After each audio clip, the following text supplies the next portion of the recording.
Welcome to Two Guys. A girl. and an MBA. And we're talking about privacy. 23andMe, the digital testing company where you sent your blood or your saliva and they supposedly told you if you're related to some distant ancestor who's a king. Oh yeah, I But know a few people who use this service and huge found problem, found huge found problem. our relatives.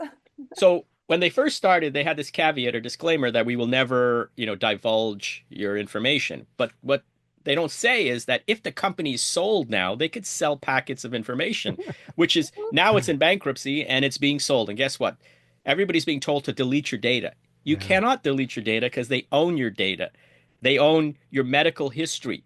They yeah. own a blueprint, a map out of like what ailments you have. They've been working with drug companies prior to develop insurance or plans around that. Now, we're talking about privacy, but here's something even stranger. Your actual DNA makeup is owned by a private company who now is going bankrupt and is having a fire sale. Good luck. I didn't do it because that was the reason I said no. I'm not giving them my saliva and my data, even though they probably have it. So, Yeah, they're filed for Chapter 11 bankruptcy on Sunday, and the genetic information of 15 million customers is likely going to go to the highest bidder. Uh, that's crazy. That's great. that, I think my mother did that. So it's like how many people, okay, that's the 15 million people that did it, but then you can like figure out who's related to whom, you know, uh, yeah. based on it. So there's all kind of new genetic, methods of genealogy and so forth. So having 15 million, you might have access to 100 million or more people's actual, implied data, I guess.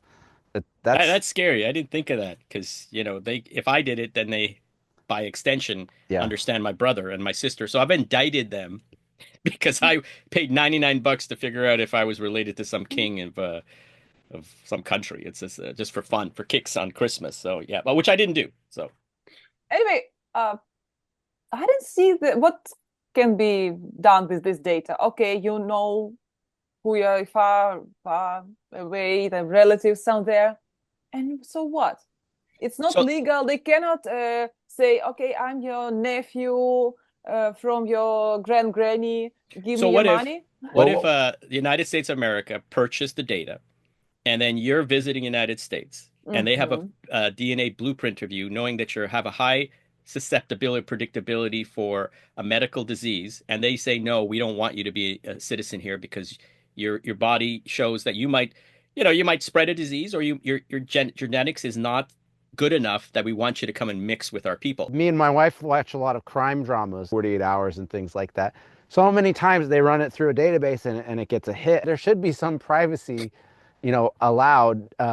Europe is a little bit stiffer on some of these data and genetic privacy laws, I think, than the US. I saw a show recently that they found one of those serial killers. That's how they traced him, was through, an obscure relative from a long time ago, through these public databases.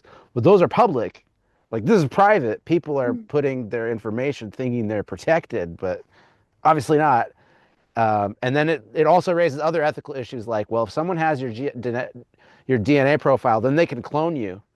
You know, Yeah. you know what I Yes. mean? Like, Yes. and insurance companies and banks, like you're saying, the government, you're worried about the government letting people in, but like Well, even that's one beyond that, example. yeah, yeah. That's Yeah. one example. Like, insurance companies, your car insurance, your bank, might not give you a loan. You're getting an apartment, whatever, like whatever screening you, for risk factors, they can use that data about you to know so much more than they really should be able to. Yeah, The they other, I already mean, know the that. other thing is though, like anybody can collect DNA. Like that's how they frequently in these crime shows, they collect the DNA from the bad guys by tracking them, and then they throw a cigarette out or a Coke or something, and then they swab, and that's legal, I guess, in some places. So I guess if they really want your DNA, they can get it. That's the counterpoint. Well, I think they get it. I think when you're born, they do something, blood testing. I mean, everything is done here, but you're talking about putting guardrails in place to protect at some level of privacy. And when you have a private company that is just being sold, I mean, it's just too easy, right? There's nothing there. You just have everybody's data and like, okay, but you also have detailed analysis as we go forward of like the predictability of you getting ill, or maybe some marker that says you have cancer, that maybe an insurance company says, hey, we don't want to insure you because the probability of getting breast cancer is going to, say no, we're not going to be able to do that. So Mm. there has to be a conversation and guardrails. And when you have private companies who have it already, it's bad enough that we're already probably in the public domain for this stuff.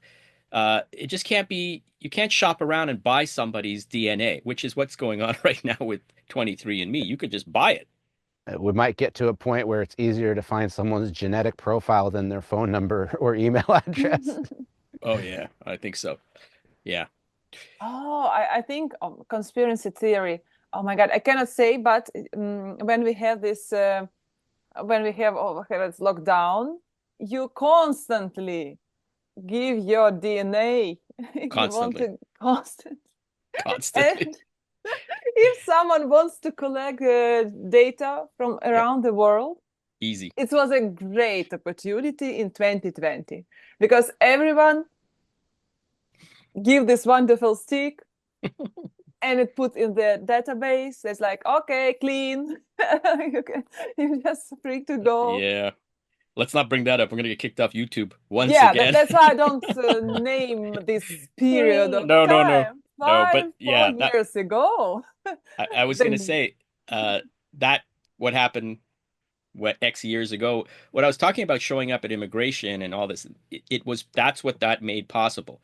You had a country sharing that stuff, right? Mhm. They had access to it, so they could have said they look at something and behind a screen have information about you that you weren't aware that they had about you, and they could say no. Uh, and they, so that's the next step. We're really, really close to that. Is it a bad thing?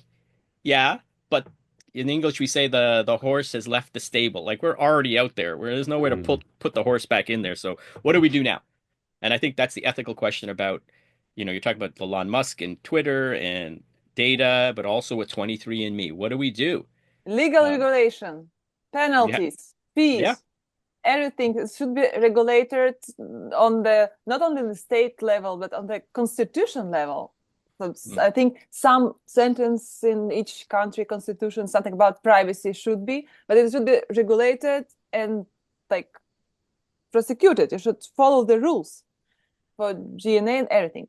One more example, I thought in the past, for example, passports. We have just paper, something, but now it's biometrical passports. Mm. Oh yeah. The next step will be Yeah. DNA passports. Oh It's my not God. only your fingerprints, it should be part of your blood, cell, hair, something. I think this is like next step. And because when they got first time, oh, biometrical passport, oh my God, they know everything about me. Next step, DNA in the passport and the world database with all of us. Yeah. Wow. We got to get to Mars faster. Please consider subscribing below. Thank you for being with us. Please leave your comments, feedback, what you think about us, and see you in the next podcast. Bye.